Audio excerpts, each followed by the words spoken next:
জীৱনৰ জুইকুৰা তোৰ জীৱনলৈও আহিলো এইবিলাক ভাগ্য পেহী তুমি আৰু মই যি পাব লাগে যেনেকৈ থাকিব লাগে এই সকলোবোৰ ভাগ্যৰ কাৰণেই হৈ আছে বিয়া লোৱাৰ কথা নহয় দেউতা এয়া নিয়ম বোৱাৰী ঘৰত সোমাই প্ৰথম শহুৰ শাহুৱেৰক সন্মান পাছৰ কথা পাছত বাপেকে মানুহৰ আগত ফুটনি মাৰি যিহে কৈ আছিল মই নিয়ম চব কৰিছো যি কৰিব লাগে চব কৰিছো কতা তুমি কি কাৰণে বাধ্য হৈছা মই নাজানো মই মোৰ সুবিধাবোৰ পাব বাবেহে বাধ্য হৈছো বাধ্যতাৰ মাজত আমাৰ সংসাৰখন আৰম্ভ কৰিলেও যেতিয়া চলাইতো যাবই লাগিব বাহিৰৰ মানুহৰ চকুত মই সকলো কাম ভালদৰে কৰি যাম পত্নী হিচাপে তুমি মোৰ পৰা সকলো পাবা কিন্তু মোক নাপাবা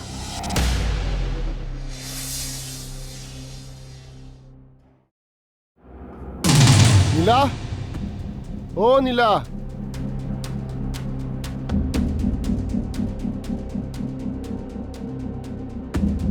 তই অঁ কি লাগে ইয়াত তোক এইখন ঘৰৰ ভিতৰত সোমাবলৈ তই সাহস ক'ত পালি ৰতনক কোনোবাই কাম কৰিবলৈ বেলেগে সাহস দিব নালাগে মই যোনফালে যাওঁ ৰাস্তা সেইফালে নিজে নিজে বনি যায় ওলা ওলা ইয়াৰ পৰা নীলাক মাত এই মই তোক ইয়াৰ পৰা ওলাব কৈছো উঠ তই কোন বে এইখন তোৰ ঘৰ নহয় আৰু মই তোৰ ওচৰত অহাও নাই নীলাক মাত এই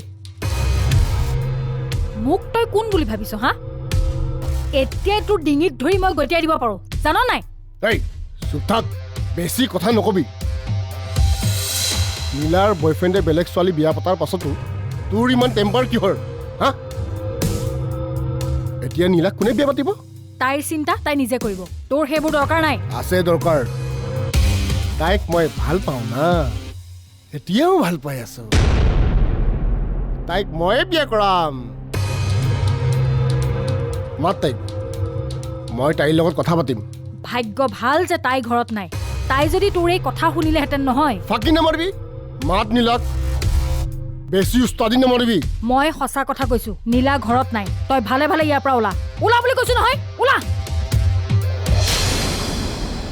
মনা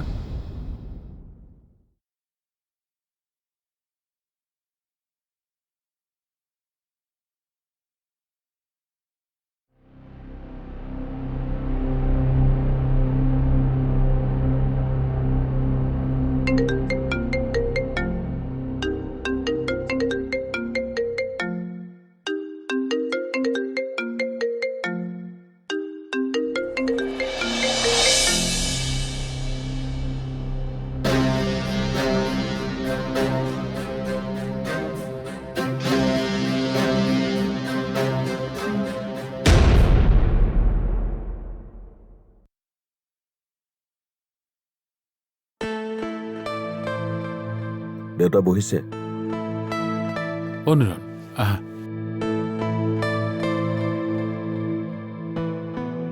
ভালে ভালে পালাহি হয় দেউতা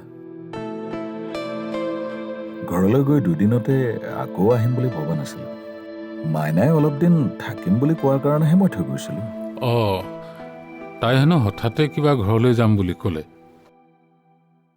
তাই কি ভাবে কি কৰে একো নিশ্চয়তা নাই আৰু এনেকৈ হলে মই আৰু দুদিন থাকি দিলোহেঁতেন নহয় বুজিছা নিৰণ তাই চাগে আমাৰ এই ঘৰখনত থকাৰ এটা ভাল পৰিৱেশ পোৱা নাই সেইকাৰণে তাই চাগে তোমাক আমনি কৰিছে তুমি বেয়া নাপাবা দেউতাক বেয়া পোৱাৰ কথা নহয় দেউতা এনেকৈ অহা যোৱা কৰি থাকিবলৈ কষ্ট আৰু অসুবিধা দুয়োটাই হয় নহয় আৰু দেউতা ঘৰখনৰ পৰিৱেশৰ কথা ক'লে যে মাইনাই কিবা দিগদাৰ লগালে যেন পাওঁ নাই নাই নাই তাই একো গণ্ডগোল কৰা নাই একো দিগদাৰ কৰা নাই নিৰণ এইবাৰ তাইতকৈও কাঢ়া বস্তু এটা আহি আমাৰ ঘৰত সোমাইছেহি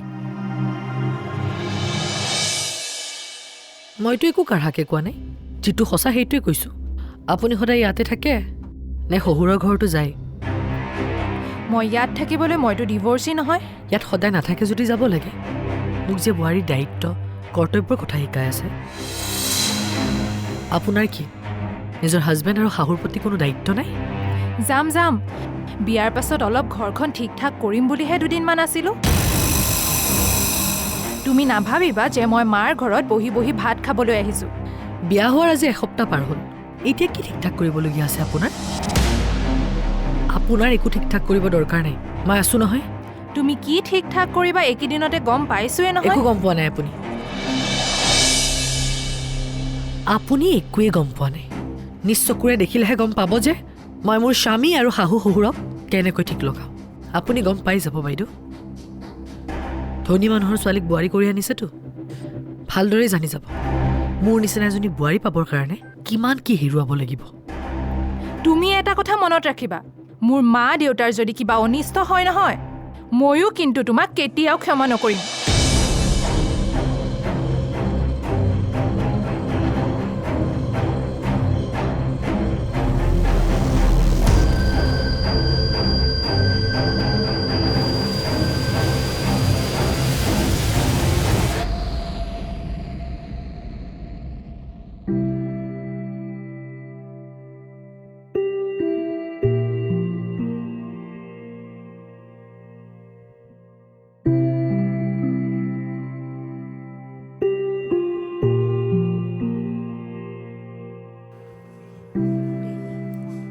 পেহী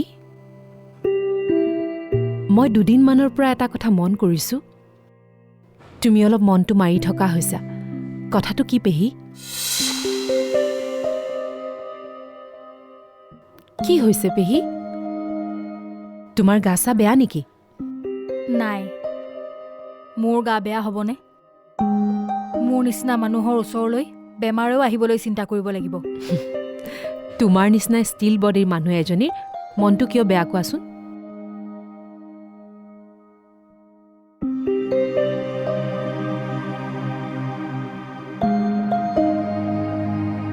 মোৰ সকলো চিন্তা দুচিন্তা তোক লৈও আই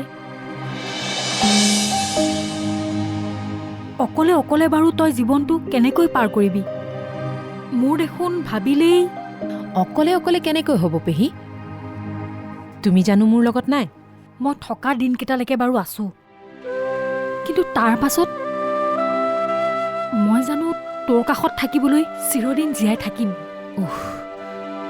তুমি মৰা দিনটোলৈকে মই এজনী বুঢ়ী হ'মগৈ গতিকে বুঢ়ী মানুহৰ কিহৰ চিন্তা চিন্তা আছে অ' ছোৱালী মানুহৰ গাভৰু কালতো চিন্তা বুঢ়ী হ'লেও চিন্তা অকলে থকাটোও চিন্তা সেইকাৰণে ছোৱালীবোৰক এজন জীৱন সংগী লাগে ধৰি লোৱা মোৰ সংগী তুমি আৰু তোমাৰ সংগী মই তুমিতো মোৰ মাতকৈ কোনো গুণে কম নহয় গতিকে মোৰ চিন্তা কিহৰ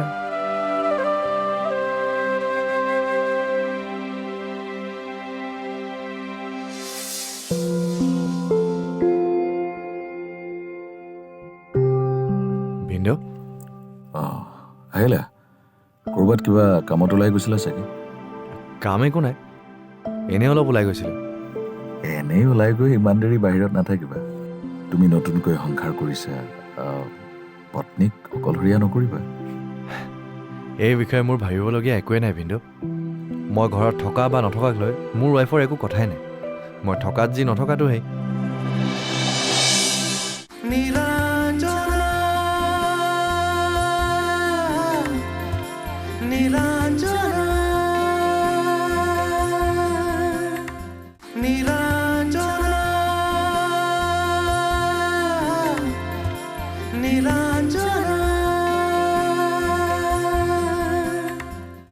এইখন সংসাৰত ছোৱালী এজনী বিয়া বাৰু নোহোৱাকৈ থকাটো বৰ সহজ কথা নহয় অ' এইখন সংসাৰতে জানো তুমি বিয়া নোহোৱাকৈ থকা নাই ময়ো পাৰিম দিয়া কেনেকৈ পাৰিবি সেইটোৰ হেন চকু পৰিলেই নহয় কাৰ হেন চকু পৰিছেনো হেন চৰাই আঁতৰৰ পৰাই যেনেকৈ অকলে থকা চিকাৰটোৰ ওপৰত জঁপিয়াই পৰে সিও সেইদৰে তোলৈ হেন চকুৰে চাই আছে সি কোন সি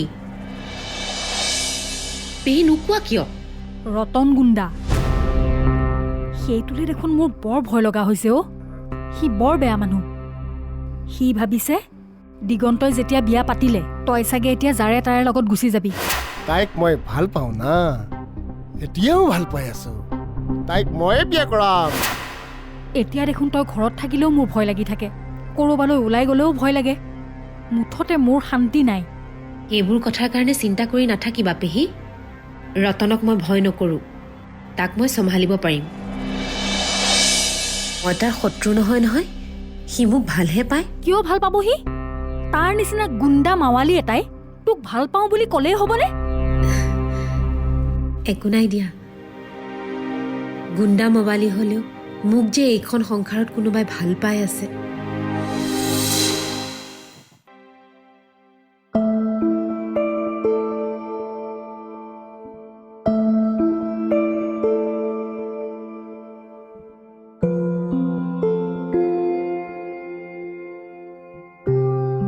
ভিনদেউ অঁ আহিলা?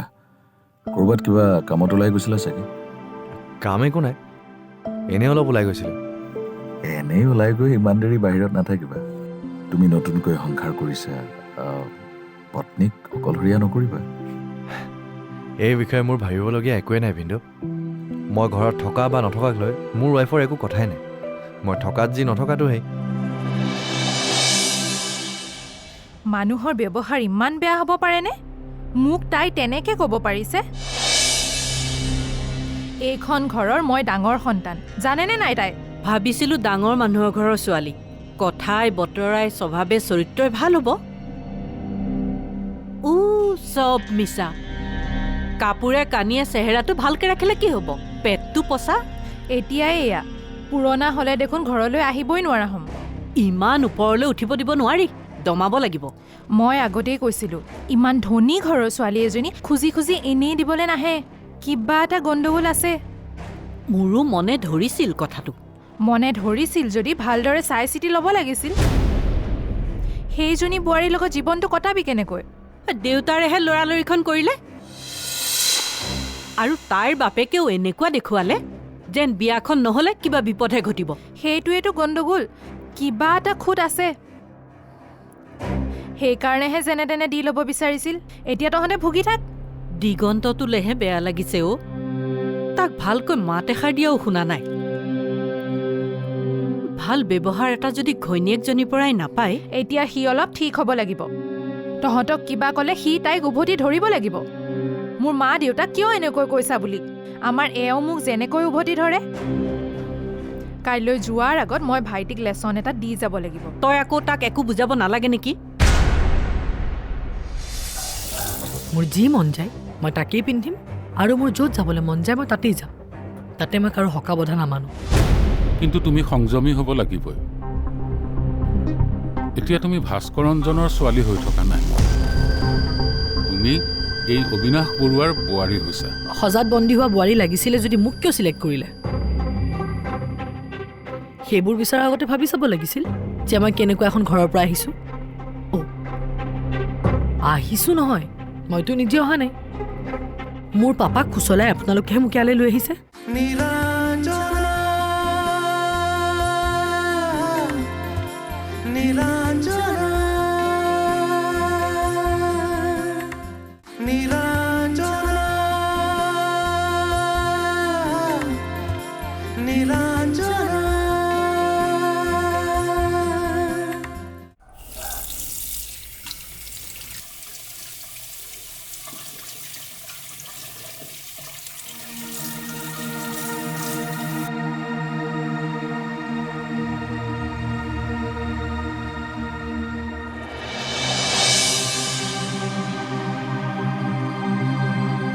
কি চাই আছে? তোমাৰ সাজযোৰ চাইছোঁ।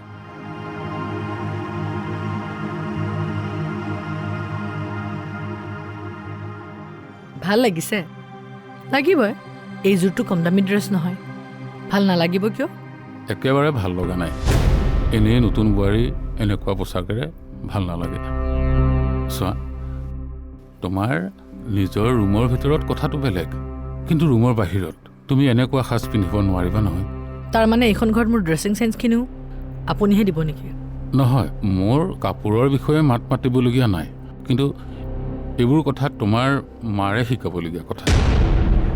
আৰু তুমি যিখিনি কথা নাজানা সেইখিনি দিগন্তৰ মাকৰ পৰা শিকি ল'ব লাগিব। শিকি ল'বা দেই। মই ইমানো ডমিনেটেড হৈ থাকিব নোৱাৰোঁ। মই কি খাম কি পিন্ধিম সেয়া মই কি শাহু শহুৰক সুধিহে কৰিব লাগিব? কিছুমান কথা তুমি জানি ল'ব লাগিব, আমি তোমাক শিকাব লাগিব। এই ধৰা এইকেইদিন আমাৰ একমাত্ৰ জোৱাইজন আমাৰ ঘৰতে আছে। তুমি যদি তেওঁৰ আগত এনেকুৱা সাজ পিন্ধি ওলোৱা, কথাটো ভাল নহ'ব নহয়। আপোনাৰ জোৱাই ৰাতিপুৱা উঠি মোৰ ড্ৰেছটোতহে চকু দিব। বেলেগ কাম নাই নেকি তেখেতৰ? মোৰ জীৱনত কোনোবাই হস্তক্ষেপ কৰিলে মোৰ একেবাৰে ভাল নালাগে। মোৰ যি মন যায় মই তাকেই পিন্ধিম, আৰু মোৰ য'ত যাবলৈ মন যায় মই তাতেই যাম। তাতে মই কাৰো হকা বধা নামানো। কিন্তু তুমি সংযমী হ'ব লাগিবই। এতিয়া তুমি ভাস্কৰঞ্জনৰ ছোৱালী হৈ থকা নাই, তুমি এই অবিনাশ বৰুৱাৰ বোৱাৰী হৈছা। সজাত বন্দী হোৱা বোৱাৰী লাগিছিলে যদি মোক কিয় চিলেক্ট কৰিলে? সেইবোৰ বিচৰাৰ আগতে ভাবি চাব লাগিছিল যে মই কেনেকুৱা এখন ঘৰৰ পৰা আহিছোঁ। আহিছোঁ নহয়, মইতো নিজে অহা নাই। মোৰ পাপাক খুচলাই আপোনালোকেহে মোক ইয়ালৈ লৈ আহিছে।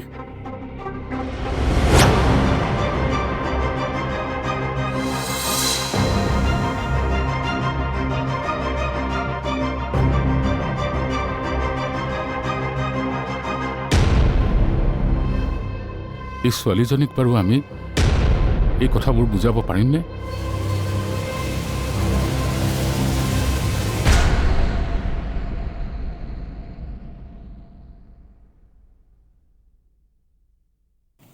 মা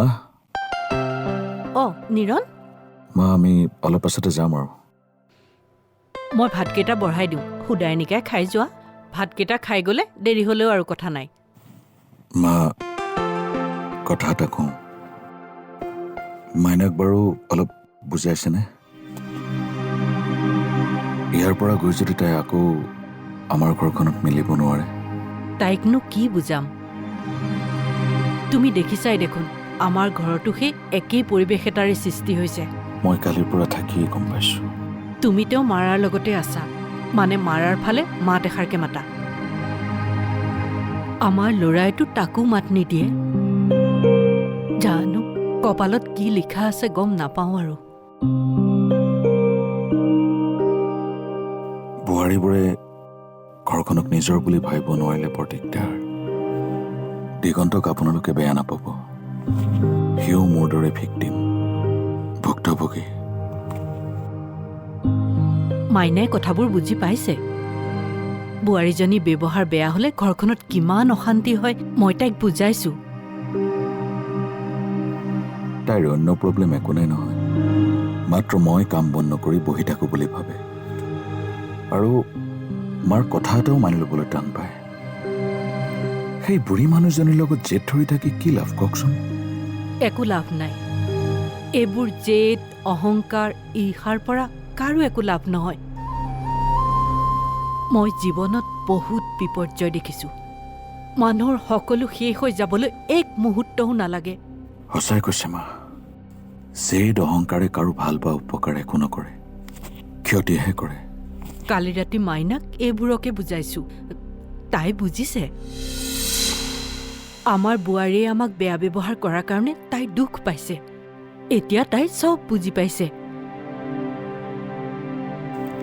সংসাৰখন ভালদৰে চলি থাকিলে চবৰে ভাল হয় মা। তুমি বহাচোন, মই ভাতৰ যোগাৰ কৰোঁগৈ।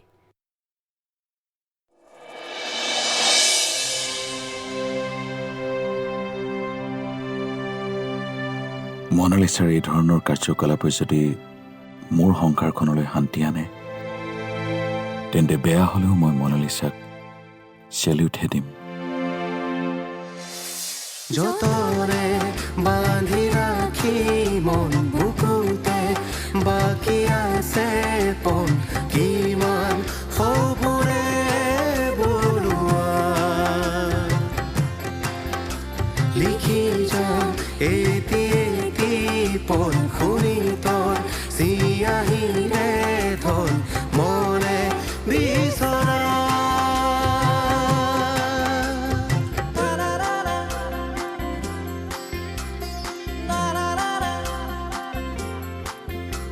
নীলাঞ্জন